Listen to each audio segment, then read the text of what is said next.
It's right now with the reaction to that funny joke and so much more that happened on the MTV Awards with this brand new book called Street God, Dimas Salberios, and he is now Pastor Dimas, correct? Oh, absolutely. All right, congratulations on the book and your incredible life. I mean, how you got here sitting in that wonderful suit with that great tie. It sounds like, it sounds fiction, but could you tell us a little bit about the journey that got you here? I mean, you know, I started selling drugs at age 11, going to a suburb middle school, predominantly white middle school, and someone opened and started to sell drugs right in the school, and they started selling these mescaline tabs. So I said, what's that? And I just took it, thought I was going to be doing fine. Next minute, 45 minutes, I just felt the power of that drug really taking over. And then I said, I really didn't like it.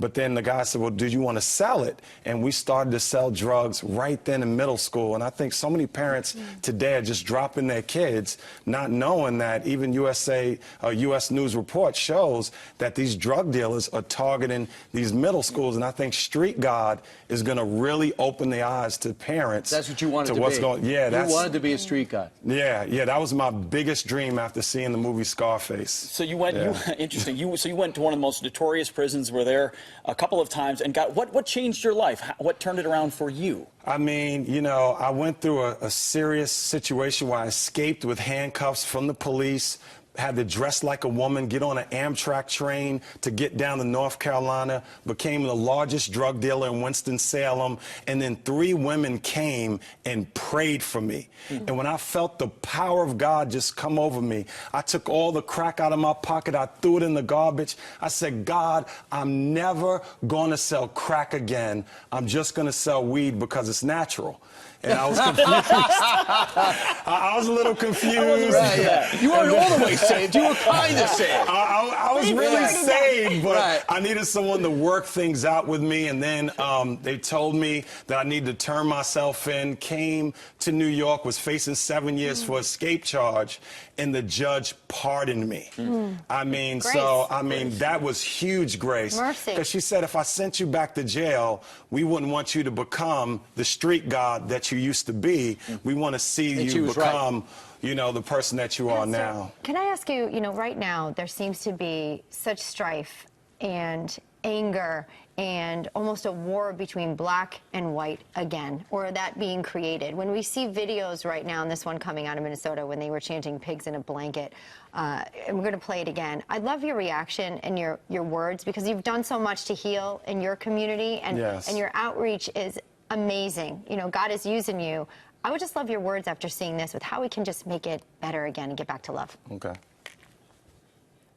Fry like bacon, pigs in a blanket. Fry like bacon, pigs in a blanket. Fry like bacon, pigs in a blanket. When we say fry, I mean, we're not speaking of, you know, kill a police officer.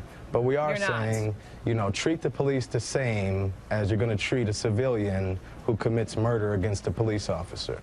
So that was a defense of that protest and what they were saying. What do you say? I mean, I just think that whole situation is deplorable. I mean, the Black Lives Movement is a very difficult movement to police, because every group can just say, oh, we're right now Black Lives on 55th Street. So I think that's a real serious problem. I think real Black Lives Matters is the situation that we were in. We went into a Bronx River housing projects, eliminated homicides for 10 years. So we stopped black-on-black crime. Then after that, just this week, we sponsored an event where the police came in, played basketball with some of the toughest kids in the community and some of the greatest kids in the community. And I think that's the kind of stuff that needs to happen. Police relationships with the people in the community, not walking around chatting hate. And, you know, I think the movement has had some positive things where I had friends that were murdered by cops, beat to death in Queens, tossed out a window, never made a newspaper.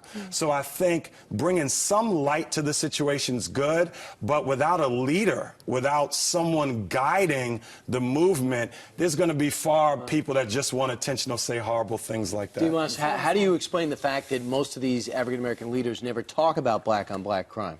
They'll jump on Eric Garner and Michael Brown and decide what they think about that, but they won't tackle what you tackle.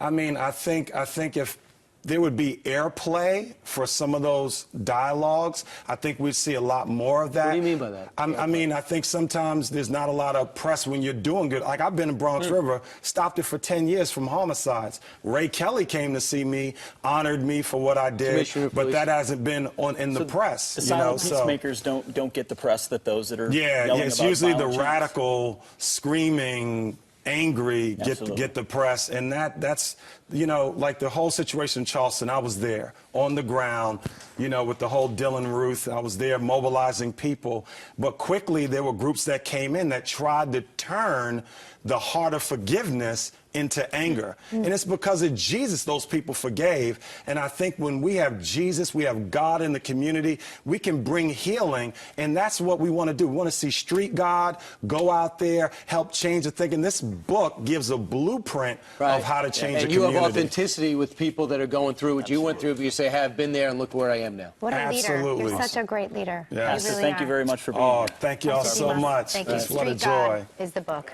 Find it, please, because it's exceptional. And I got my autographed copy. Heather's jealous.